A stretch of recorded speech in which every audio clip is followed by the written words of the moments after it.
ভারতের কাছে বলে যে তাড়াতাড়ি নির্বাচন দিয়ে আবার কেমনে তার মারে আনা যায় সেটা ভারত যাতে ব্যবস্থা করে। ভারত ব্যবস্থা করবে? আপনি নেত্রী, আপনি যতদিন আছেন ততদিন আপনার সাথে আছি। তাহলে এই ব্যাখ্যা যারা দেয় তাহলে হাসিনা আর নাই, আপনারা জান গিয়া। সবাই বলে ইতিহাস থেকে শিক্ষা গ্রহণ করুন, কিন্তু কেউ ইতিহাস থেকে শিক্ষা গ্রহণ করি না। যে পরিষ্কার কথা, আমরা কোনো দখলবাজিতে বিশ্বাস করি না। আজকে যে পুলিশ এই যে অত্যাচার, এটা তো তার কারণেই, কারণ সে ব্যবসায়ীদের দলীয়করণ করছে, পুলিশকে দলীয়করণ করছে। সব প্রতিষ্ঠান, এমন কোনো প্রতিষ্ঠান নাই, বিচার বিভাগ বলেন, আইন বিভাগ বলেন, কোনোটাই বাদ ছিল না দলীয়করণের বাইরে। কারণ আমরা তো দেখছি বিদায় নেওয়ার কয়েকদিন আগে আমরা দেখছি না ব্যবসায়ীদের সাথে মিটিং করছে। ব্যবসায়ী নেতারা যদি বলেন আপনি নেত্রী, আপনি যতদিন আছেন ততদিন আপনার সাথে আছি, তাহলে এই ব্যাখ্যা যারা দেয় তাহলে হাসিনা আর নাই, আপনারা জান গিয়া। কিন্তু আমরা সেটা বলছি। এর জন্য ব্যবসা যারা করবেন, বিভিন্ন প্রতিষ্ঠানে যারা করবেন, সেখানে রাজনীতি করা দরকারটা কি? কিন্তু সেগুলো তো হয় নাই। তাই বক্তব্য আমি দীর্ঘায়িত করব না।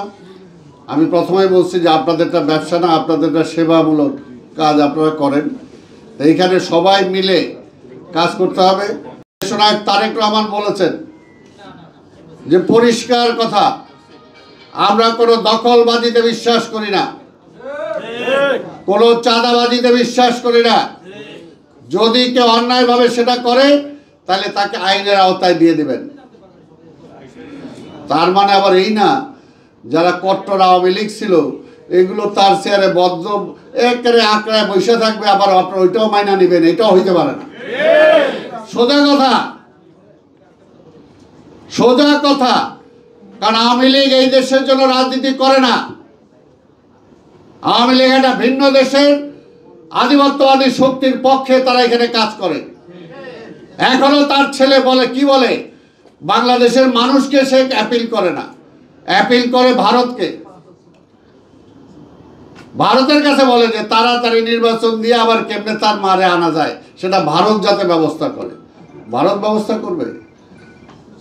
আগে যেমনিভাবে তারা ক্ষমতায় থাকাকালীন ওইখান থেকে সিগন্যাল নিয়ে আসতো, তাদের সিগন্যালে কি বাংলাদেশ চলবে? চলতে পারে না। তো সেটার জন্য আমাদের দেশ আমরা চালাবো।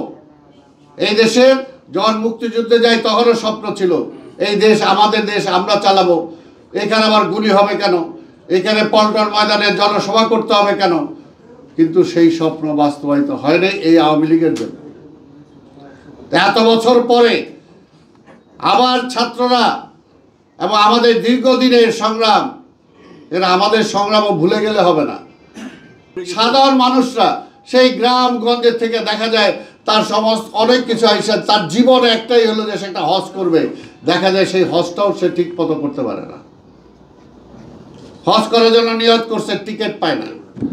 কি করছে সরকার? ভাগ ভাগ করে দেয়, তারপরে সেখান থেকে তারা সেই সুযোগ থেকে বঞ্চিত হয়।